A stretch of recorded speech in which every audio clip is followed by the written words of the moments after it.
भागलपुर के बरारी शमशान घाट से मानवता को शर्मसार कर देने वाली तस्वीर लगातार सामने आ रही है, जहां एक और वैश्विक महामारी कोरोना वायरस के संक्रमण के दौर में लोग अपने को खोते जा रहे हैं।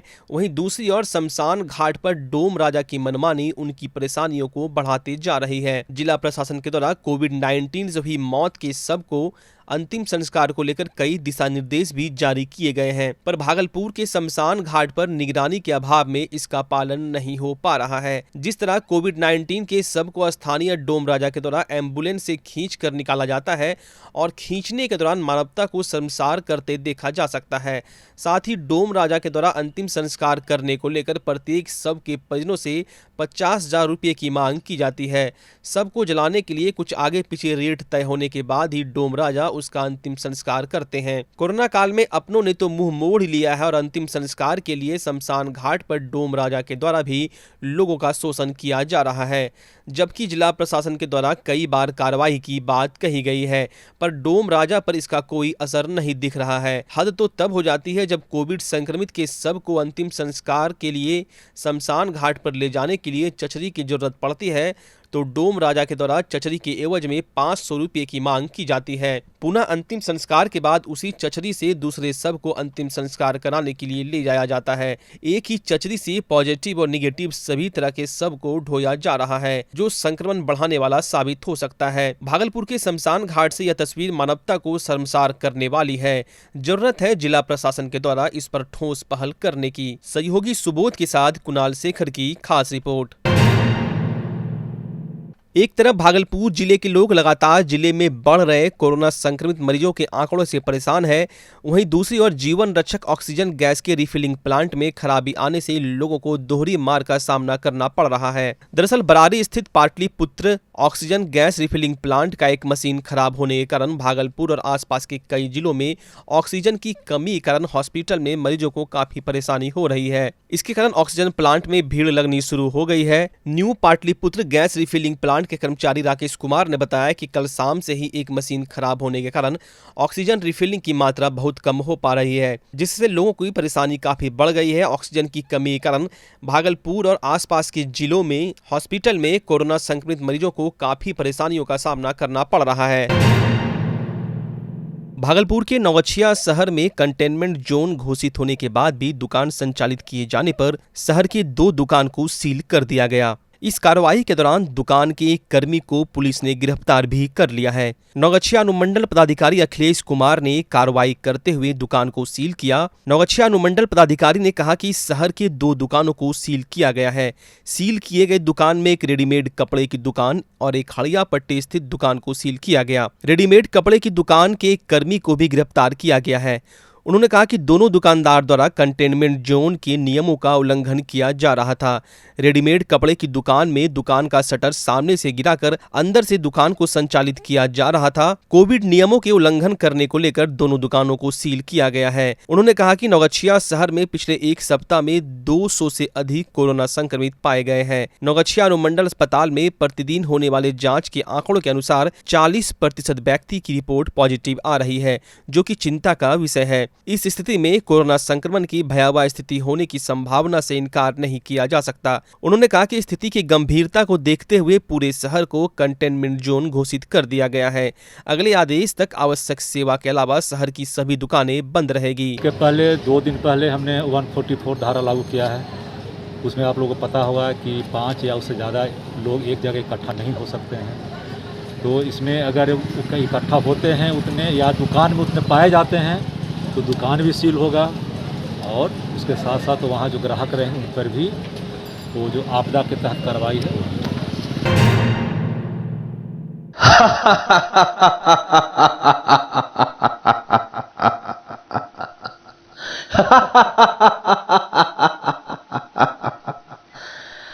मैं हूँ कोरोना, आ गया आ गया, मैं फिर से आ गया। तुम लोगों की मूर्खता की वजह से मैं दोबारा आ गया। अभी भी वक्त है, तुम सचेत हो जाओ, वरना लॉकडाउन लगेगा, फिर तुम्हारा कारोबार ठप हो जाएगा। अभी भी वक्त है, संभल जा, संभल जा। जीवन जागृति सोसाइटी आपसे आग्रह करती है कि इस तबाही को रोकने के लिए आपकी चाबी आपके हाथों में है। भीड़ से बचें, सैनिटाइजर का प्रयोग करें, मास्क पहने, 2 गज की दूरी बना के रखें। धन्यवाद। भागलपुर के नौगछिया के नारायणपुर के भवानीपुर ओपी क्षेत्र के बलाहा में दहेज लोभी पति के द्वारा 2 लाख दहेज नहीं देने पर पत्नी को 3 तलाक दिए जाने का मामला प्रकाश में आया है। इस संदर्भ में पीड़ित महिला गुलफसाना खातून ने नौगछिया महिला थाना में पति मोहम्मद जुबेर सहित ससुराल वालों पर दहेज के लिए प्रताड़ित किए जाने और दहेज की रकम नहीं दिए जाने पर तलाक दिए जाने का आरोप लगाते हुए नौगछिया महिला थाना में प्राथमिकी के लिए आवेदन दिया है। पीड़ित महिला ने पुलिस प्रशासन से न्याय दिलाने की मांग की है। पीड़ित महिला गुलफसाना खातून ने बताया कि 25 जुलाई वर्ष 2015 को मुस्लिम रीति रिवाज से मेरी शादी बलहा निवासी मोहम्मद जुबेर से हुई थी। शादी के बाद सब कुछ ठीक चल रहा था। कुछ दिन बीत जाने के बाद मेरे पति व ससुराल के अन्य लोग मेरे पिता से 2 लाख दहेज की मांग करने लगे। दहेज को लेकर लोगों के द्वारा मुझे प्रताड़ित किया जाने लगा। पति सहित ससुराल के सभी लोग मेरे साथ मारपीट करते थे और जान मारने का प्रयास करते थे। इस बीच मैंने एक पुत्री को भी जन्म दिया। पुत्री के जन्म के बाद वे लोग और भी ज्यादा प्रताड़ित करने लगे। उन्होंने बताया कि दहेज को लेकर पति एवं ससुराल के अन्य लोग अक्सर मारपीट करते थे। दहेज नहीं देने की स्थिति में तलाक देने की धमकी देते थे।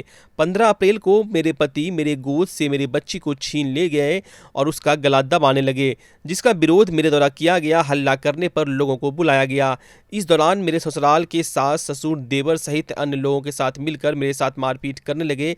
हल्ला करने पर जब लोग जमा हुए तो मेरे पति मोहम्मद जुबेर ने सभी लोगों के सामने मुझे 3 तलाक दे दिया। नौगछिया महिला थाना अध्यक्ष ने कहा कि मामले के संदर्भ में पुलिस मामले की छानबीन कर रही है।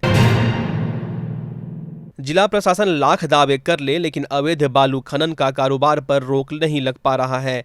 ताजा मामला भागलपुर के जगदीशपुर थाना क्षेत्र अंतर्गत जोरी नदी का है, जहां ज्यों-ज्यों रात गहराती है बालू माफियाओं के द्वारा अवैध बालू के खनन का कारोबार जोर पकड़ने लगता है। लगातार अवैध बालू के खनन का समाचार दिखाए जाने के बावजूद न तो जगदीशपुर पुलिस और न ही खनन विभाग के द्वारा ही इस पर लगाम लगाया जा रहा है। स्थानीय लोग दबी जुबान में यह भी कहते हैं कि बड़े पैमाने पर बालू का खनन पुलिस प्रशासन और प्रशासनिक पदाधिकारियों की मिलीभगत से ही चल रहा है। भागलपुर के बबरगंज थाना क्षेत्र के बबरगंज में दिन दहाड़े लाखों रुपये नगद और जेवरात की लूटपाट की घटना से स्थानीय लोगों में भय का माहौल देखा जा रहा है। घटना के बाबत मधुसूदनपुर थाना क्षेत्र के किशनपुर निवासी गोविंद कुमार ने बबरगंज थाने में 2 लोगों के खिलाफ लिखित शिकायत दर्ज कराई है। दिए गए आवेदन में गोविंद कुमार ने बताया कि उसके बहनोई नीतीश कुमार और ब्रहण श्रुति से खुटहा निवासी अंगद कुमार और अंकज कुमार ने रंगदारी की मांग की थी, जिसके बाद डर से उसके बहनोई कल विक्रमशिला आनंद विहार एक्सप्रेस से दिल्ली चले गए। उसके बाद दिन दहाड़े दोनों आरोपी पहुंचे और घर के गोदरेज से बहन की शादी के लिए रखे कैश और लाखों रुपए मूल्य के जेवरात को लूट लिया। घटना की सूचना मिलते ही बबरगंज थाना पुलिस मौके पर पहुंची और मामले की छानबीन में जुट गई। दरमियान हमको जानकारी दिया गया कि यहाँ पर लूट अंगद और रंगज नाम का 2 लड़का आया था, जो कि सारा चीज तोड़फोड़ के शादी के लिए, सिस्टर की शादी के लिए कुछ पैसे रखे थे, गहने रखे थे। 5,20,000 कैश था और करीबन 5-6 लाख रुपए का गहना था, जिसका कागजात भी हमारे पास मौजूद है। सारा चीज़ डॉक्यूमेंट्स भी मौजूद है हमारे पास। वो सब चीज़ आए और तोड़ फोड़ के, मतलब यहाँ रेंट पे भी यहाँ रहता था। जो 2 लोग आए लूटपाट के लिए, क्या उनसे कोई विवाद था पहले, कोई दुश्मनी? जी नहीं, वो लोग सिर्फ डिमांड के लिए पैसे मांग रहे थे। किनसे मांग रहे थे? रंगदारी? मेरे दीदी से और जीजाजी से, जिनका नाम नीतीश कुमार है और दीदी का नाम प्रीति कुमारी है। पूरे देश के साथ साथ बिहार और भागलपुर में बढ़ रहे कोरोना संक्रमण को लेकर कांग्रेस विधानमंडल दल के नेता और भागलपुर विधायक अजीत शर्मा ने केंद्र सरकार पर जमकर निशाना साधते हुए कहा कि कोरोना संक्रमण को रोकने में भारतीय प्रधानमंत्री नाकाम रहे और उन्हें लगातार हो रही मौत की जिम्मेवारी लेते हुए इस्तीफा दे देना चाहिए। साथ ही कांग्रेस विधायक ने कहा कि पिछले 14 महीनों में एक और जहां पूरा विश्व वैश्विक महामारी की जंग जीतने में सफल रहा, वहीं भारत में इससे बचाव को लेकर कोई भी कार्य नहीं हुआ। इस दौरान कांग्रेस नेता ने कोरोना वॉरियर्स पत्रकारों और स्वास्थ्य कर्मियों को केंद्र सरकार और राज्य सरकार के द्वारा 50 लाख रुपये से 1 करोड़ रुपये तक का बीमा कराए जाने और सरकार के द्वारा ही इसका प्रीमियम भरे जाने की मांग भी की गई। कोविड-19 कोरोना महामारी का जो क्या रफ्तार है, हमारे आदरणीय राहुल गांधी जी ने 1 वर्ष पहले कहा था कि सुनामी है, और प्रधानमंत्री नरेंद्र मोदी जी को इसको सही ढंग से देख के इसकी तैयारी करनी चाहिए, अर्थव्यवस्था न चरमराए, लोग का इलाज हो, लेकिन कोई काम नहीं हुआ। मैं तो अब कहूँगा कि सोशल मीडिया, जो पत्रकार लोग हैं, सभी सोशल मीडिया हो, इलेक्ट्रॉनिक मीडिया, प्रिंट मीडिया, जो चौथे स्तंभ होते हैं इस देश के, वो सब जगह जा रहे हैं कवर करने के लिए। स्वास्थ्यकर्मी जो हैं, जो हॉस्पिटल में दिन रात लगे हुए हैं इस कोरोना महामारी जंग से जो पीड़ित लोग आ रहे हैं उनको सेवा में, मैं तो आग्रह करूंगा आदरणीय प्रधानमंत्री और माननीय मुख्यमंत्री जी से कि 50 लाख से 1 करोड़ जैसा जिसका काम है उसके बीमा सरकार कराए और उसका प्रीमियम सरकार देने का काम करे। हिंदी और अंगिका के बहुचर्चित कथाकार और साहित्यकार ज्योतिष चंद्र शर्मा का निधन 79 वर्ष की उम्र में हो गया। ज्योतिष चंद्र शर्मा भागलपुर के नाथनगर के नसरत खानी के निवासी व सांस्कृतिक पुरोधा थे। उन्होंने अंगिका और हिंदी में कविता की कई महत्वपूर्ण पुस्तकें लिखी है। ज्योतिष शर्मा संवेदनशील, सृजनशील के साथ साथ एक कुशल पदाधिकारी भी थे। उनके आकस्मिक निधन से भागलपुर ही नहीं, राज्य के साहित्यकार मर्माहत है। अपने साहित्यिक यात्रा के दौरान उन्होंने अंगिका भाषा में ऐतिहासिक कर्णगढ़, मंजूषा चित्रकला, अंगधुलिका जैसी महत्वपूर्ण रचनाएं की। अपने कार्यकाल के दौरान उन्होंने नई दिल्ली के यंग फॉक्स क्लब में चित्रकला प्रदर्शनी का आयोजन किया, जो काफी चर्चित रही। इसके अलावा उन्हें सरकार के दौरान नंदलाल बोस, कुल भास्कर, वेटरन आर्टिस्ट और कई मानद उपाधियां भी मिली थी। आपके भागलपुर में पूरी भव्यता के साथ महिलाओं के लिए पहली बार भव्य रेंज और ब्रांडेड आइटम का संसार भाव्या। बेनवियो बेहद ही खूबसूरत sari, lehenga, salwar suit, suit piece, kurti और अंडरगारमेंट्स, ये सब कुछ होगा एक ही छत के नीचे। भाव्या यानी भाव्या के साथ भव्य रेंज की सौगात। बेनवियो Bhavya exclusive showroom, Kachahari Chowk, near petrol pump, Bhagalpur. Bhavya exclusive showroom.